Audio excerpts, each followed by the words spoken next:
The Vorthak Empire had ruled 17 star systems for 3,000 years. Their crystal ships floated in space above Earth like pieces of broken glass. Each ship could destroy entire continents. Commander Zix Theta stood on the bridge of his main ship. His insect-like mouth parts clicked together as he looked at the blue and green world below. His lieutenant spoke up. "The species on this planet is primitive, Commander. They are made of carbon, walk on 2 legs, and have barely reached space. They have only built bases on their moon and one other planet in their system. Perfect for harvesting," Zix Theta said. "Begin the attack." The first strike came without any warning. Los Angeles disappeared in a bright purple light. Then Moscow vanished. Beijing was next. The Vorthak expected the humans to surrender immediately. Hundreds of other species had given up when faced with such power. Instead, they heard Captain Jake Murphy speaking on every radio frequency from the International Space Station. "Attention alien vessels. You just killed 30 million humans. Congratulations. You have made the worst mistake in galactic history." Zix Theta's translation. Device had trouble understanding the human's tone. The human wasn't afraid, he wasn't desperate. His voice carried something the Vorthak had never heard from a species they were conquering. It was a cold, calculating promise of revenge. "Empty threats from a dying species," Zix Theta said. "Continue firing on their cities." But down on Earth, something had changed. Humans weren't running or hiding in fear. In underground bunkers and command centers, in submarines deep under the ocean and bases built into mountains, humanity was planning. They were not breaking under the attack. They were getting ready to fight back. Dr. Lisa Chen studied the readings from the first alien strike. She was one of Earth's best scientists, and she had noticed something important about the enemy weapons. "They're shields," she told General Sam Cooper in the underground command center. "They work on specific frequencies, and I think I know how to break through them." General Cooper was a tall man with gray hair who had fought in 3 wars. He had never expected to fight aliens, but he knew how to adapt. "How long do you need?" "Give me 48 hours, Lisa said. "I need to run tests, but I can modify our weapons to get through their defenses." "You have 24, Cooper replied. "We might not last longer than that." Above them, the ground shook as another city was destroyed. Phoenix, Arizona had just vanished from existence. 4 million people gone in an instant. In New York, which hadn't been hit yet, crowds of people stood in the streets looking up at the alien ships. Some were crying. Some were praying, but most were angry. Bobby Chen, a construction worker, turned to his crew. "If these aliens think we're going to roll over and die, they don't know humans very well." His friend Mike nodded. "My grandfather fought in World War II. He used to say humans are the most dangerous when we're backed into a corner." The President of the United States, Amy Foster, sat in a secure bunker with leaders from other nations connected by video. The Russian president spoke first. "We must work together. Old enemies mean nothing now." "Agreed," said the Chinese premier. "All of our military technology, all of our secrets, we share them now. Humanity fights as one." President Foster nodded. "We have nuclear weapons in orbit that were supposed to be secret. I'm sharing their locations with all of you. Use them if you can." In space, the Vorthak were confused by what they were seeing. Every other species they had conquered had fallen into chaos after the first strikes. Leaders had surrendered to save their remaining people. But the humans were doing something different. Military units were organizing. Scientists were working around the clock. Civilians were joining militias.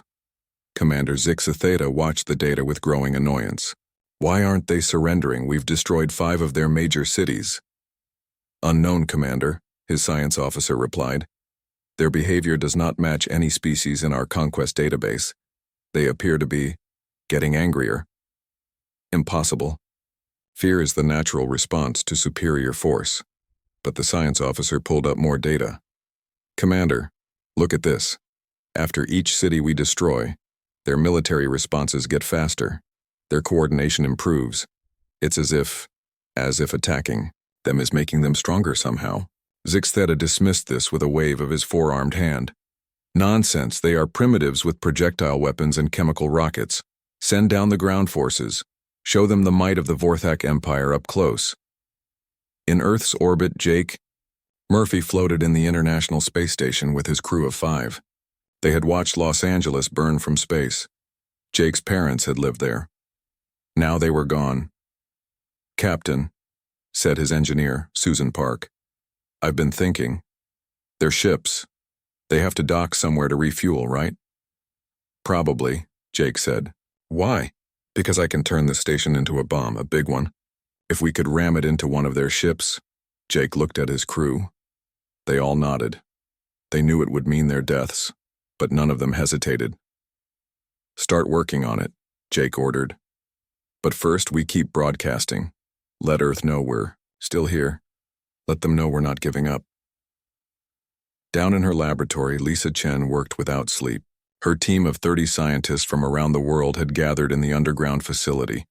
They tested weapon after weapon against the fragments of alien technology they had recovered. "Try frequency, 4.7 gigahertz, Lisa ordered. The test failed. The alien shield held strong. 2 gigahertz, another failure. Lisa rubbed her tired eyes. They had been working for 18 hours straight. Then a young scientist named Carl Jones spoke up. "Dr. Chen, what if we're thinking about this wrong? What if it's not one frequency, but multiple frequencies at once?" Lisa's eyes widened. "Like a harmonic resonance, brilliant. Set up the test." This time, when they fired the modified weapon with 3 frequencies combined, the alien shield shattered like glass. "We did it!" Carl shouted. Lisa grabbed her phone. "General Cooper, we have it. We can break their shields. Get this information to every military unit on Earth. Now." As the first Earth day of the invasion ended, humanity had lost 30 million people. 5 major cities were gone. But something had awakened in the human species. It wasn't fear. It wasn't despair. It was something far more dangerous. It was the same drive that had helped humans survive ice ages, plagues, and wars. It was the determination that had led them to split the atom and reach for the stars. It was the pure, unstoppable will to survive and to make their enemies pay for every drop of blood spilled. Commander Zixatheta would soon learn what countless human enemies throughout history had learned. Humans didn't just fight to win.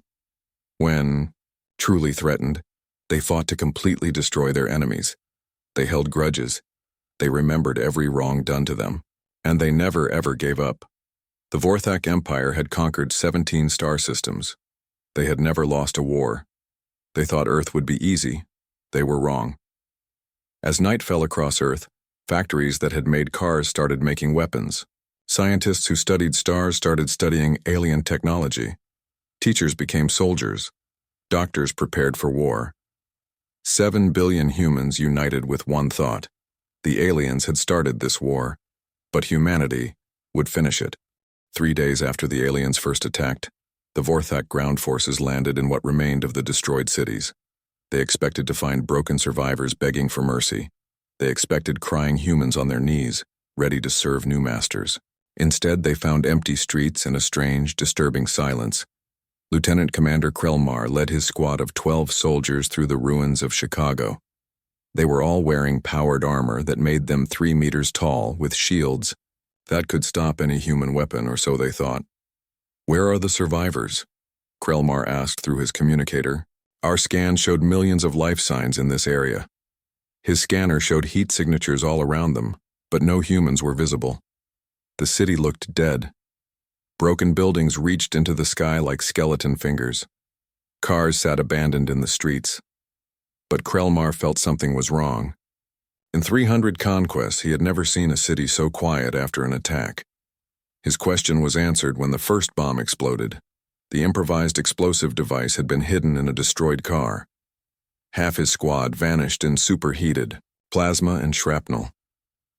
Then the gunfire started, not from one direction but from everywhere. Every window spit death. Every pile of rubble hit a shooter. Every shadow held a human with a weapon. Primitive projectile weapons. Krelmar laughed, his personal shield deflecting the bullets easily. "They cannot harm us. Return fire." The Vorthak soldiers fired their energy weapons, destroying entire buildings where the shots came from. But the humans had already moved. They fought like ghosts, appearing just long enough to attack, then vanishing into the ruins they knew better than any alien ever could. Then Private Danny Ross fired the modified rifle Dr. Chen's team had developed. The bullet, wrapped in 3 specific electromagnetic frequencies, punched through Krelamar's shield like it was made of paper. The Vorthak commander looked down at the hole in his chest armor in complete shock. Green blood poured from the wound. "Impossible," he gasped before falling to the ground dead. The remaining Vorthak soldiers panicked. Their shields, their greatest advantage, had failed. In minutes, they were all dead, killed by humans they never even saw clearly. Danny Ross was just 22 years old. He had been a college student studying engineering before the invasion. Now he was a soldier. He walked over to the dead alien commander and took the alien's weapon and communication device. "Command, this is Ross. The new bullets work. Their shields can't stop them. We got them all." Across the planet, similar scenes played out. The Vorthak had expected humanity to fight with honor, with rules, with limits like every other species they had conquered. They hadn't expected humans to fight dirty. They hadn't expected humans to fight like humans. In the ruins of London, a group of elderly veterans from old Earth wars had turned a subway station into a death trap. When Vorthak soldiers entered seeking survivors, the veterans collapsed the tunnel on them. Only 2 aliens survived, and they were captured alive. In Tokyo, children who had watched their parents die learned to build bombs from instructions shared on hidden internet servers. School teachers became snipers. Doctors developed biological weapons specifically designed to kill Vorthak while leaving humans unharmed. The Geneva Convention and all rules of war were forgotten. This wasn't war anymore. This was extinction-level survival. In orbit, Commander Zixatheta received reports with growing alarm and anger. His aide read from the data pad with a shaking voice. "They're using chemical weapons. They're using gases that melt our soldiers' lungs. They're attacking our medical ships. They're killing wounded soldiers. This is against all civilized rules of warfare." Zixatheta slammed his fist on his command chair. "Show me the human leader. I will demand they fight with honor." President Amy Foster appeared on the screen. She was in an underground bunker, but her face showed no fear. It was hard as granite, cold as winter ice. "You murdered our children," she said in a flat voice. "You destroyed our cities without warning. You killed 30 million innocent people. Did you really think we would fight fairly?" "All civilized species follow the rules of war," Zixatheta shouted. Foster actually laughed. It was not a pleasant sound. "Civilized? We're the species that split the atom to end a war. We're the species that turn diseases into weapons. We're the species that has been perfecting the art of killing each other for 10,000 years. And now, all that practice, all that knowledge, all that hate is focused on one target. You. You will pay for this dishonor," Zixatheta threatened. "We're already paying," Foster replied. 30 million dead. But here's something you should know about humans. We're vindictive. We hold grudges. And we have a saying, payback is hell. You're about to learn what that means. The transmission ended. Zixatheta turned to his officers. "Increase the bombardment. Destroy them all. Leave no human alive." But humanity had another surprise waiting. Deep beneath Cheyenne Mountain in Colorado, Colonel Steve Harris sat at a control panel that had been built in absolute secrecy for 20 years. Around him, 50 technicians waited for his order. "All stations report ready," a technician called out. "Planetary defense grid is online." This was humanity's biggest secret. After discovering they were not alone in the universe decades ago, when they detected alien signals, world governments had secretly worked together to build a defense system. Hidden in mountains, under the ocean, in deserts, and at the poles were hundreds of weapons platforms. They had hoped never to use them. "Fire," Colonel Harris ordered. The second wave of Vorthak bombardment never reached Earth. Beams of pure energy shot up from the hidden installations across the planet. Laser weapons, particle beams, and railguns that could shoot projectiles at 10%. The speed of light filled the space between Earth and the alien fleet.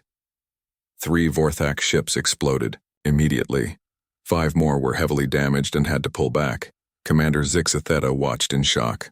They have planetary defenses? The scans showed no military satellites, no orbital platforms. They hid them on the planet's surface, Commander, his science officer explained. We never thought to look for ground-based space weapons of this power. No other species has done this.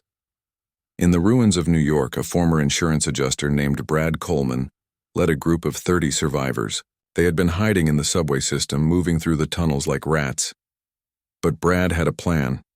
Listen up, he told his group, which included his 15-year-old daughter Ashley. The aliens set up a command post in Central Park. If we can take it, we might find intelligence on their operations. That's suicide, someone said. They have energy weapons and shields. Brad held up one of the modified rifles. Not anymore. Dr. Chen's design works. We can kill them. We just need to be smart about it. They attacked at dawn. Half of Brad's people didn't survive the assault, but they took the command post. Inside, they found something incredible. A datapad with the locations of all Vorthak forces on Earth and, more importantly, the location of their regional command ship. Brad was bleeding from 3 wounds. He knew he was dying. He handed the datapad to Ashley.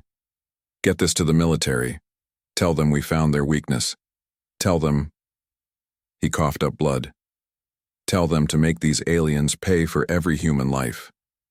Ashley ran through the ruins with tears streaming down her face, the datapad clutched to her chest. She didn't stop running until she found a military patrol 8 miles away. The Vorthak Empire had conquered species that were stronger than humans. They had conquered species that were smarter than humans. They had conquered species with better technology than humans. But they had never conquered a species quite like humans. Humans were persistence predators. Their ancestors had hunted by simply following prey until it died of exhaustion. They had evolved to keep going when everything seemed hopeless. They had evolved to work together when threatened. And most importantly, they had evolved to remember every wrong done to them and pay it back with interest. The Vorthak were learning this lesson in blood and fire. Every day their casualties mounted. Every day the humans found new ways to kill them. Every day the resistance grew stronger. Humanity had been awakened, and it was angry. 6 weeks had passed since the Vorthak first attacked Earth. The planetary defense grid had held, shooting down every bombardment from orbit. But the war was far from over. Vorthak ground forces still controlled large areas of the planet, and their fleet still surrounded Earth like a noose waiting to tighten. What the Vorthak didn't know was that humanity had been keeping secrets. Big ones.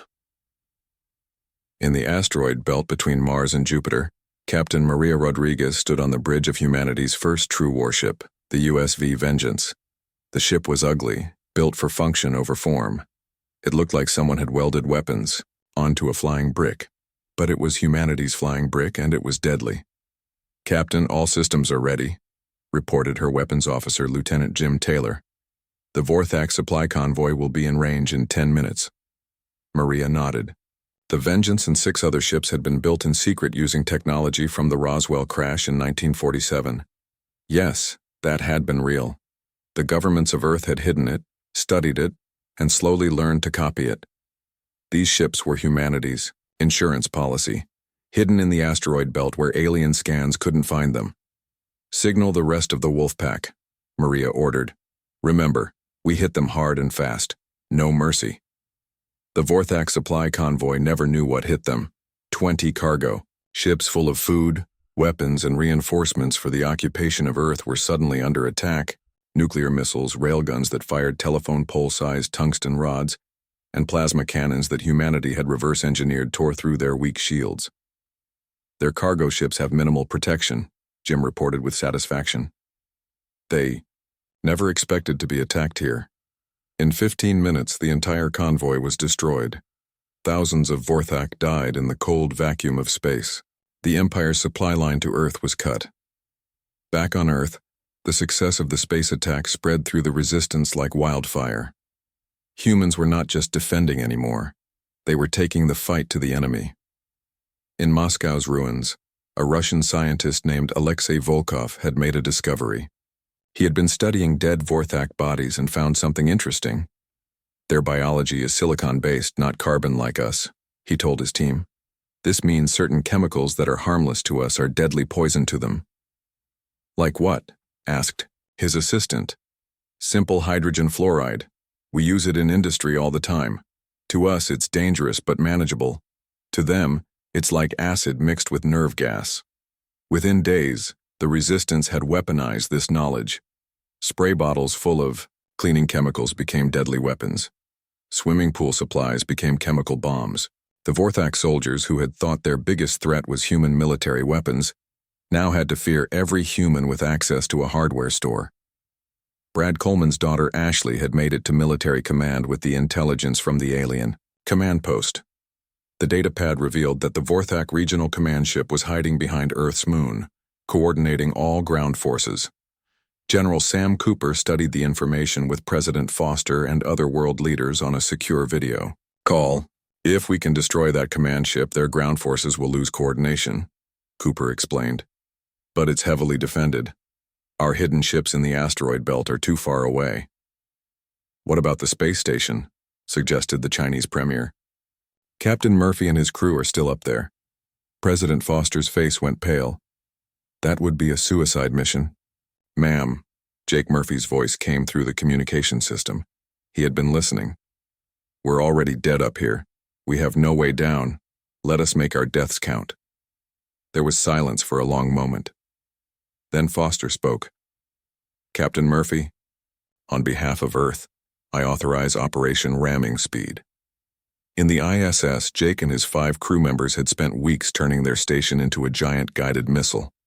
They had packed every empty space with explosive materials, including the station's fuel supplies and several nuclear warheads that had been secretly stored there. Susan, are the engines ready? Jake asked his engineer. Susan Park nodded. She had attached thruster units from supply capsules to the station. It wasn't pretty, but it would work. We can reach the command ship in 3 hours. Everyone record E. Messages for your families, Jake ordered. We launch in 30 minutes. As the ISS began its final journey, something unexpected happened on Earth. The Mars colony, which everyone thought was just a research station with a few hundred scientists, revealed its true purpose. For 20 years, Mars had been more than a research station. It was a shipyard. Underground facilities had been building warships using automated systems and resources mined from Mars itself. 37 ships, each one ugly and practical, designed by humans for one purpose: killing enemies. Admiral Nancy Williams commanded the Earth fleet from the bridge of the USV Retribution. She was 60 years old, a veteran of 3 wars, and she had been chosen for this command 5 years ago when the ships were still being built. All ships execute Operation Payback, she ordered. The human fleet didn't fight like the Vorthak expected. They didn't maintain formation. They didn't follow predictable patterns. Each ship fought independently, like wolves hunting. They used gravity wells as slingshots. They hid behind asteroids and attacked from unexpected angles. They turned space debris into weapons. Lieutenant Paul Murphy, Jake's younger brother, piloted a fighter craft in the battle. When his weapons were damaged, he did something no Vorthak pilot would ever consider. He flew his fighter directly into a Vorthak destroyer's hangar bay. For Earth, for my brother, he shouted as he ejected at the last second. His fighter, loaded with antimatter, detonated inside the destroyer. The explosion chain reacted through the ship's power core, destroying not just that ship but 3 others nearby. The Vorthak fleet commander watched in horror as a third of his fleet vanished in nuclear fire and antimatter explosions. These humans fought without any regard for their own survival. They fought like demons. But the real shock was yet to come. Dr. Lisa Chen had not stopped with shield-piercing technology. Working with biologists from around the world, she had decoded the Vorthak's DNA from recovered bodies, and she had created humanity's most terrible weapon. We call it the Grey Death, she explained to the world leaders. It's a nanovirus, microscopic robots that target Vorthak DNA. It's 100% lethal to them, 100% harmless to humans. It spreads through air, through contact, through their food and water. Once released, it can't be stopped. President Foster stared at the screen. This is genocide. Yes, Lisa said simply. They tried to commit genocide on us. This is our response. Do I have authorization to release it? Foster looked at the other world leaders. One by one, they nodded. The Russian president spoke for all of them. They showed us no mercy, we show them none. Release the Grey Death. The virus was loaded into missiles and fired at every Vorthak position on Earth. Within hours, Vorthak soldiers began falling sick. Their silicon-based biology had no defense against the human-designed nanovirus. They died in agony as the virus consumed them from the inside out. In space, the ISS, now a guided missile with Jake Murphy at the controls, approached the Vorthak command ship. The aliens fired everything they had at the station, but Jake had learned their patterns. He dodged and weaved, using skills learned from years of video games and flight simulators. Distance to target, 1 kilometer, Susan reported. All crew, to escape pods, Jake ordered. I'll handle the final approach. Negative, Captain, Susan replied. We started this together. We finish it together. The other 4 crew members nodded in agreement. They would all die together. The command ship tried to move, but it was too late. The ISS, packed with nuclear weapons and antimatter, slammed into it at 20,000 miles per hour. The explosion was visible from Earth without telescopes. It looked like a new star had been born and died in seconds. The command ship and several escort vessels were vaporized. On Earth, people watched the explosion and knew what it meant. Jake Murphy and his crew had given their lives to deliver a crippling blow to the enemy. The tide of war had turned. The Vorthak Empire had ruled 17 star systems. They had never lost a war, but they had never fought humans before. They had never fought a species that would turn their own space station into a weapon, that would develop viruses to exterminate them, that would fight with such desperate fury. Commander Zixa Theta, watching his forces crumble, made a desperate decision. If he could not have Earth, he would destroy it. He ordered his remaining ships to prepare the Planet Killer, a weapon that could crack a world in half. Humanity had 1 hour to live. Or so the Vorthak thought. The Planet Killer was the Vorthak's ultimate weapon. It was a massive device that could crack a planet like an egg, breaking it into pieces that would drift through space forever. Commander Zix Theta stood on his bridge, watching as the weapon powered up. Earth had 1 hour before total destruction, but humanity still had cards to play.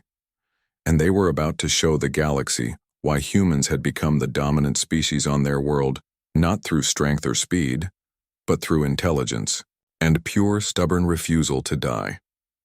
10 years ago, a scientist named Dr. Bill Foster had discovered something incredible. He had found a way to communicate faster than light using quantum entanglement. The military had funded his research in complete secrecy. Now that network came online. President Amy Foster, Bill's daughter, stood in the command center. Send the message, she ordered. Send it to every corner of the galaxy. The message was simple but powerful. It contained footage of the Vorthak's unprovoked attack on Earth.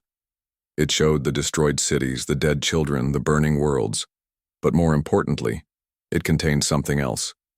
The complete technical specifications for every weapon humanity had developed. The shield-breaking frequency technology, the Grey Death virus, the plans for their warships, everything. And at the end of the message, President Foster herself spoke. To all species listening, the Vorthak Empire attacked us without warning. They murdered our innocent people. We are fighting back and we are winning. We share our weapons freely with anyone who wants them. If the Vorthak have hurt you, now is your chance for revenge. Stand with Earth or stand aside, but know this. The Vorthak Empire ends now. Within minutes, responses flooded in from across the galaxy. The Vorthak Empire hadn't just made enemies of humanity. They had oppressed dozens of species for thousands of years. and now those species had the means to fight back. The Zelani Confederation struck first. Their fleet appeared in Vorthak home space, armed with human-designed weapons. The shield-breaking technology cut through Vorthak defenses like butter. Worlds that had been under Vorthak control for centuries suddenly erupted in rebellion. The Korvax, a species the Vorthak had enslaved 500 years ago, received the Grey Death virus specifications. Within days, they had modified it for their own use and released it on every Vorthak colony in their sector. The silicon-based overlords died by the millions. Back in Earth's orbit, Commander Zixatheta watched in horror as reports came in from across the Empire. Rebellions everywhere. Fleets destroyed. Colonies going dark. The Vorthak Empire, which had stood for 3,000 years, was crumbling in weeks. "How is this possible?" he demanded. "We are the strongest. We are the chosen." His science officer, one of the few still alive after the Grey Death had reached their ship through a contaminated supply shuttle, spoke weakly. "Commander, we made a mistake. We thought humans were weak because they fought among themselves, but that only made them better at war. They've been practicing killing for their entire evolution. We gave them a common enemy. We united them." Zixatheta turned to the weapons officer. "Fire the planet killer now. Destroy Earth before we fall." But humanity wasn't done yet. Admiral Nancy Williams had positioned her fleet carefully. As the planet killer began its firing sequence, 37 human ships attacked from all directions. They didn't try to destroy it directly. Instead, they targeted specific components that Dr. Chen's team had identified from scans. "Target the power couplings," Williams ordered. "Don't let that thing fire." The battle was brutal. Human ships rammed Vorthak vessels when their weapons failed. Pilots flew suicide runs into enemy engines. The USV Defiance, critically damaged, accelerated to maximum speed and slammed into the planet killer's main power core. The planet killer's firing sequence failed. The weapon began to overload, building to an explosion that would destroy everything within 1,000,000 kilometers. "All ships get clear," Williams ordered. But she knew they wouldn't all make it. Commander Zixatheta realized what was happening. His ultimate weapon was going to destroy his own fleet instead of Earth. He had one last option. He could surrender. "Never," he declared. "The Vorthak do not surrender to primitives." But his crew had other ideas. They had watched their empire fall. They had seen their armies destroyed. They had felt the Grey Death beginning to eat at their bodies. His second-in-command, Krelzan, shot Zixatheta with an energy weapon. "This is Krelzan, acting commander of the Vorthak fleet," he broadcast. "We surrender. We surrender unconditionally. Please stop killing us." Admiral Williams received the message with grim satisfaction. "Tell your ships to power down all weapons and prepare to be boarded. Any resistance will be met with immediate destruction." As human Marines boarded the Vorthak ships, they found crews decimated by the Grey Death. The virus had spread through their recycled air systems, their food supplies, their water. The mighty Vorthak Empire's warriors were reduced to weakened, dying creatures begging for mercy. On Earth, celebrations began as news of the surrender spread. But President Foster knew the war wasn't over. Not yet. "Track every ship that tries to escape," she ordered. "Find their colonies, their outposts, their allies. The Vorthak Empire ends completely, or it doesn't end at all." Over the next months, humanity hunted the Vorthak across the galaxy with a determination that terrified other species. They didn't conquer Vorthak worlds. They didn't enslave Vorthak populations. They simply erased them. Where the Vorthak Empire once controlled 17 star systems, only dead worlds remained. The Grey Death spread faster than the Vorthak could run. Human ships, now aided by rebel fleets from a dozen species, tracked down every hiding place, every secret base, every colony ship trying to escape. Some species tried to protest. The Galactic Council, an organization of older spacefaring races, called for humanity to show mercy. President Foster appeared before them via quantum communication. "Where was your call for mercy when the Vorthak destroyed our cities? Where was your intervention when 30 million humans died? You watched. You did nothing.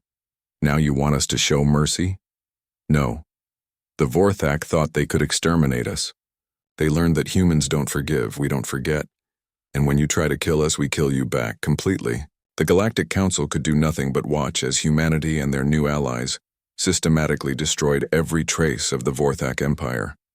It took 1 year to erase 3,000 years of empire.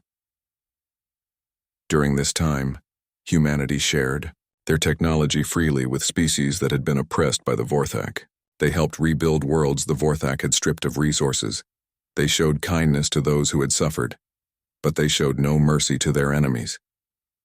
The transformation of humanity's reputation was complete. They went from being seen as a primitive species to being known as the galaxy's most dangerous warriors.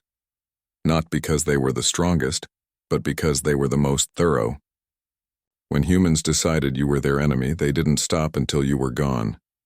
A new saying spread through the galaxy. Never wake the humans. They are kind to their friends and death to their enemies. The Vorthak woke them. The Vorthak no longer exist.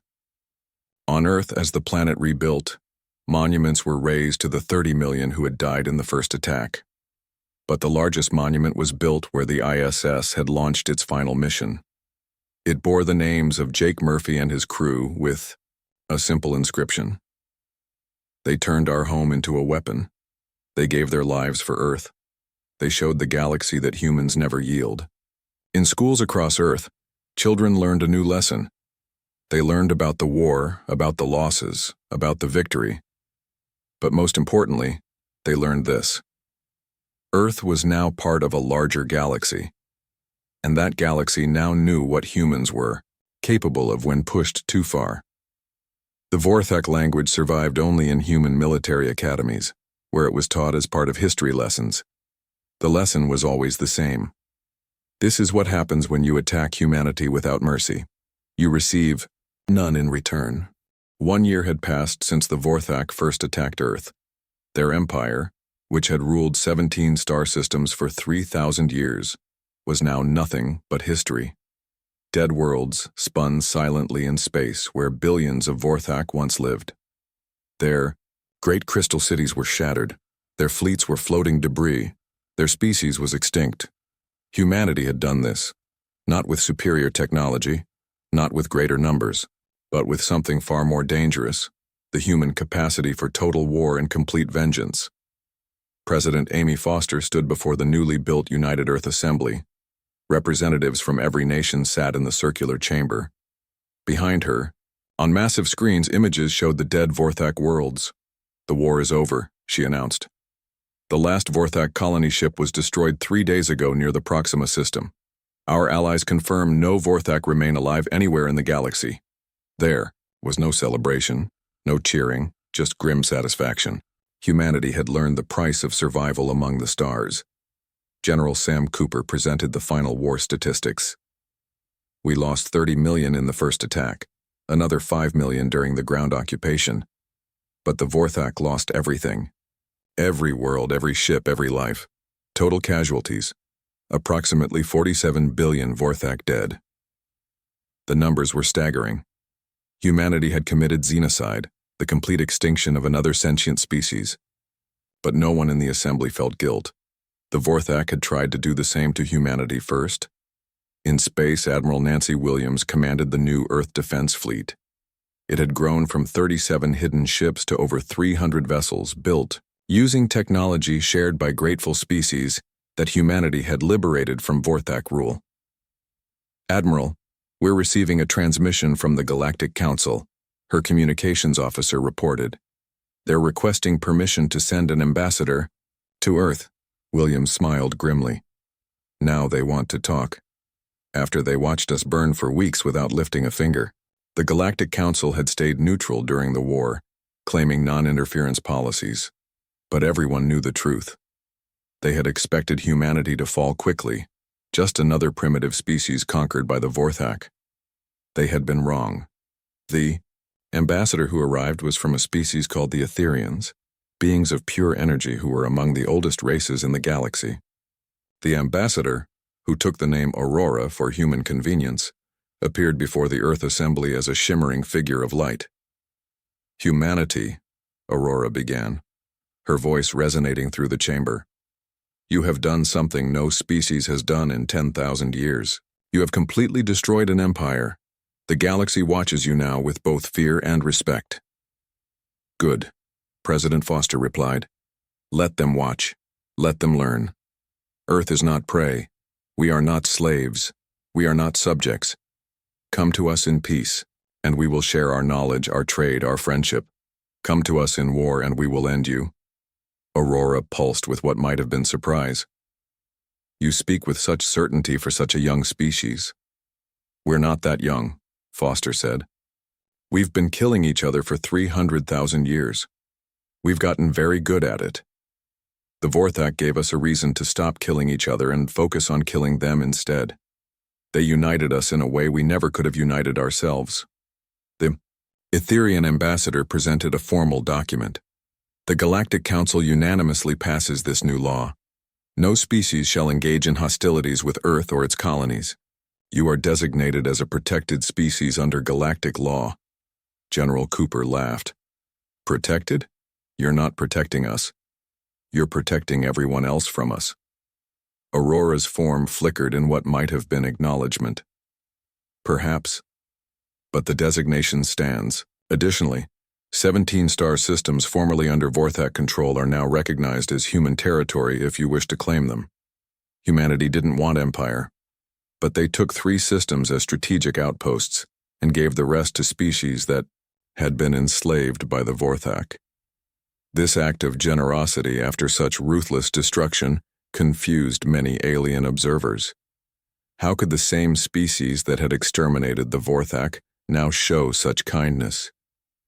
Dr. Lisa Chen, now Earth Secretary of Science, explained it to an alien journalist. Humans are capable of both extreme cruelty and extreme kindness. We choose based on how we're treated.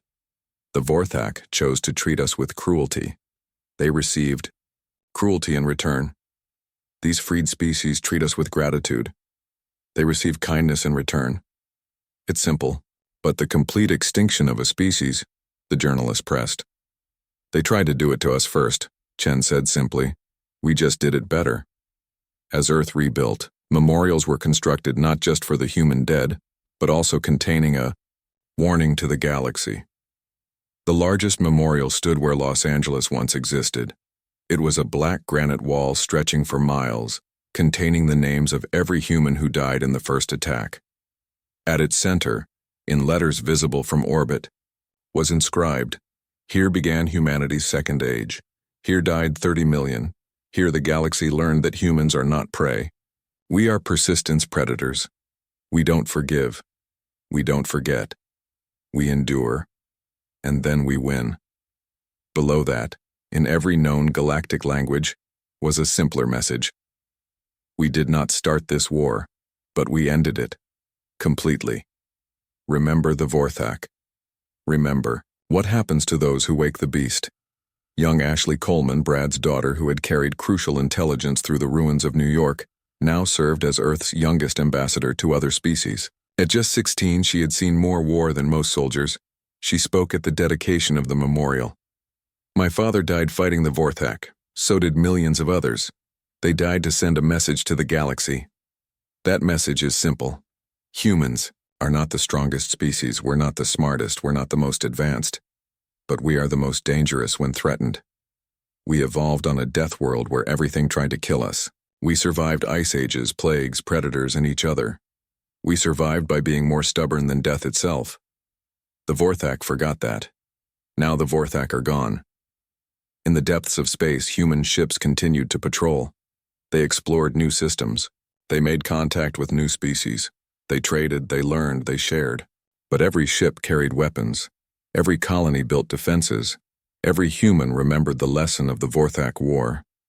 Among the stars, new legends spread about humanity. Stories of the species that had turned their own space station into a missile. The species that had created a virus to exterminate their enemies. The species that had shared weapons freely to inspire rebellion across an empire. The species that didn't conquer but completely destroyed those who attacked them. Some species sought humanity's friendship, impressed by their loyalty to allies. Others avoided human space entirely, fearful of provoking them. But all remembered the Vorthak and what had happened to them. The Korvax, now free after 500 years of slavery, built a statue on their homeworld. It showed a human soldier standing over a dead Vorthak, but the human wasn't celebrating. The human was looking at the stars, weapon ready, watching for the next threat. The inscription read, "The humans freed us not through mercy, but through fury. They are the galaxy's guardians and its nightmares. Friend to the peaceful, death to the aggressor." Captain Maria Rodriguez, hero of the first space battles, now commanded Earth's primary orbital defense station. She was interviewed by a documentary crew making a record of the war. "Do you regret the extinction of the Vorthak?" they asked. "No," she said without hesitation. "They came to our world to kill us all, every man, woman, and child. They showed no mercy, they received none. That's not cruelty, that's justice. What if another species attacks Earth?" Maria smiled, but it wasn't a pleasant expression. "Then they'll learn what the Vorthak learned. Humans are persistence predators. We followed prey across grasslands until it died of exhaustion. We tracked animals for days without rest. We survived everything Earth could throw at us, and now we're in space. Attack us and we won't stop. We won't tire. We won't show mercy. We'll follow you to the ends of the galaxy and end you." As the second year of peace began, humanity started to explore the dead Vorthak worlds. They found libraries, art, history. They learned about Vorthak culture, their dreams, their achievements. Some humans felt a moment of sadness for what had been lost, but then they remembered Los Angeles, Moscow, Beijing, 30 million dead in minutes, and the sadness turned back to cold satisfaction. President Foster gave a final speech on the second anniversary of the invasion. 2 years ago, the Vorthak Empire made a choice. They chose to attack Earth. They chose to try to exterminate humanity. They chose war with a species they didn't understand. Today, the Vorthak Empire doesn't exist. Their worlds are empty. Their people are extinct. Their legacy is a warning to others. This is what happens when you wake the sleeping giant. This is what happens when you unite humanity against a common enemy. This is what happens when you start a war with Earth. You don't lose. You cease to exist. Let the galaxy remember. Let the galaxy learn. Humanity is here to stay. The galaxy had learned its lesson. Earth was not to be attacked. Humans were not to be enslaved. The price for trying was extinction. And in the vast darkness between stars, human ships continued, their patrols, weapons ready, watching for any who might forget the lesson of the Vorthak, ready to teach it again if necessary.